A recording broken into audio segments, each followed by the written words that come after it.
di sini saya akan menjelaskan pengelolaan proyek sistem informasi bab 7 materi fase desain.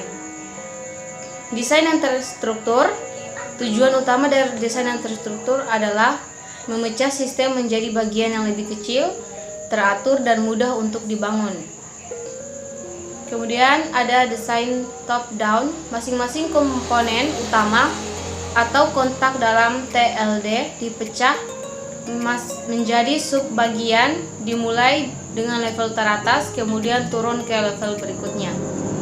Kemudian ada desain bottom up. Pada kasus tertentu mungkin akan lebih mudah mendesain dengan menggunakan pendekatan dari level bawah. Hal ini sering ditemui pada kasus sistem pengontrol proses, di mana peralatan pengontrol hardware pada level terbawah menentukan bagaimana sistem tersebut disatukan. Kemudian ada pertukaran desain tingkat atas. Umumnya pada banyak desain tingkat atas yang dapat mencapai atau memperoleh hasil yang sama dalam sebuah sistem software. Keputusan untuk membangun sendiri atau membeli merupakan keputusan yang khusus. Ada keuntungan dan kerugian pada setiap kombinasi dari item yang dibangun maupun dibeli. Semakin banyak paket program yang Anda beli, semakin berkurang pemrograman yang harus Anda lakukan. Keputusan untuk membeli paket program lebih mudah dibandingkan harus membuat sendiri, akan tetapi lebih mahal dan umumnya kurang efisien dibandingkan dengan program tertulis biasa yang sama. Di sini ada 5 program yang harus dibuat dan sedikit menurunkan kinerja akan terlihat karena pemanggilan yang sering pada file handler. Tetapi sistem akan menjadi lebih kecil. Setiap pilihan TLD memiliki keuntungan dan kerugian serta melibatkan pertukaran dan kompromi. Prioritas desain terdiri dari: pertama, biaya sistem; kedua, waktu yang diperlukan untuk membangun sistem; ketiga, sifat mudah dipakai; keempat, kinerja; kelima, ukuran sistem; keenam, kendala; ketujuh, kemampuan modifikasi. Item-item ini harus menjadi prioritas bersama dengan user pada waktu perencanaan sistem, pada saat pendefinisian dan analisis. Kemudian desain tingkat menengah. Setelah TLD terpilih, kita harus membagi masing-masing fungsi atau komponen utama menjadi beberapa subbagian atau komponen. Kemudian menunggu user untuk memindahkan mouse. Subfungsi untuk komponen menu adalah: pertama, memulai sistem dan menampilkan main menu; kedua, menangani perpindahan mouse; empat, pindah ke menu inquiry, update, warehouse atau report ketika dipilih; kelima, menangani kesalahan-kesalahan seperti online help untuk seluruh sistem; enam, mematikan sistem jika quit dipilih.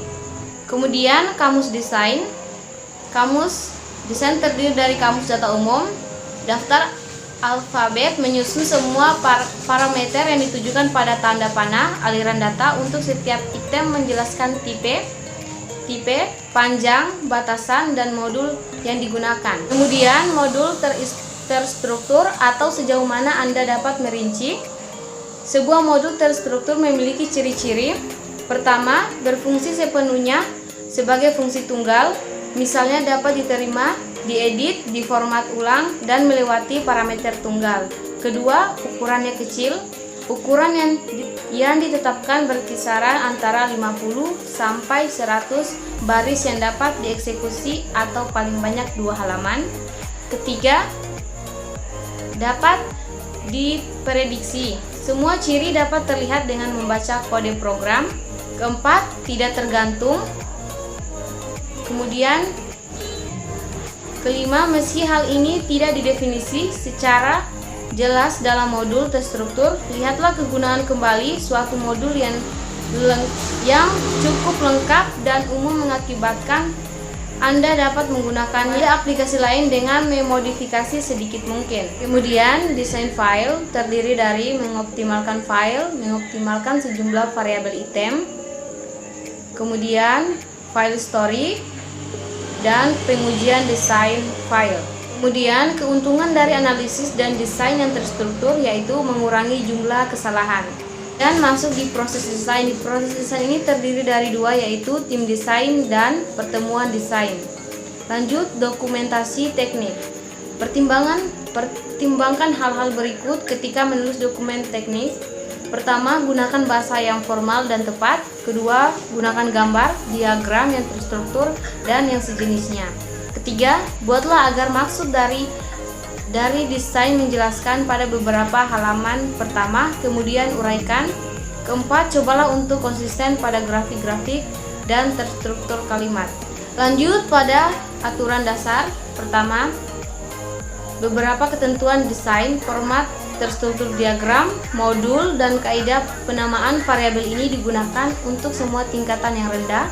Kedua, parameter yang mendahului rincian perintah, panjang, format, atau tipe.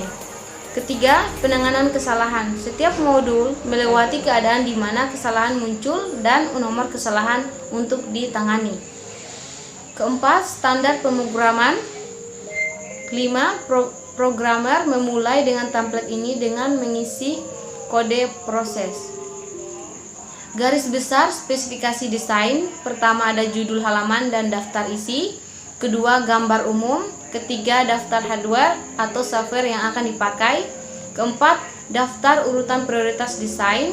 Kelima, diagram desain dan beberapa modul diksionari yang umum. Keenam, beberapa kebiasaan penamaan modul yang umum. Ketujuh, parameter yang dipakai dan data dictionaries. Ke-8, penanganan kesalahan.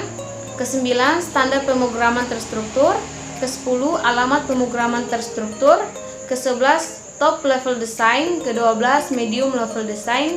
13, modul dan kamus data. Ke-14, file dan tabel. Kemudian pengujian desain. Pengujian desain terdiri dari 3. Pertama, semua keperluan spesifikasi fungsi sudah ketemu. Kedua, desain mudah diprogram dan dipelihara. Ketiga, dapat diimplementasikan sesuai dengan waktu dan anggaran. Kemudian, merubah permintaan sesuai desain. Beberapa desain yang rinci akan selalu membawa pada perubahan permintaan. Anda harus kembali pada user sekarang dan meyakinkan user bahwa dia sebenarnya tidak menginginkan apa yang dia minta sebelumnya. Masuk di perancangan penerima. Meskipun penerima adalah tahap pada bab tersendiri, nantinya perancangan penerima dapat dimulai setelah desain level menengah dikerjakan. Kemudian, desain siap pakai. Ketika hendak mengambil keputusan di antara beberapa pendekatan teknik terhadap suatu masalah, lebih mudah mengambil keputusan dengan meminta pendapat orang lain. Adakan pertemuan dengan beberapa ahli untuk melakukan TLD siap pakai. Tujuan dari pertemuan ini adalah memilih TLD yang terbaik.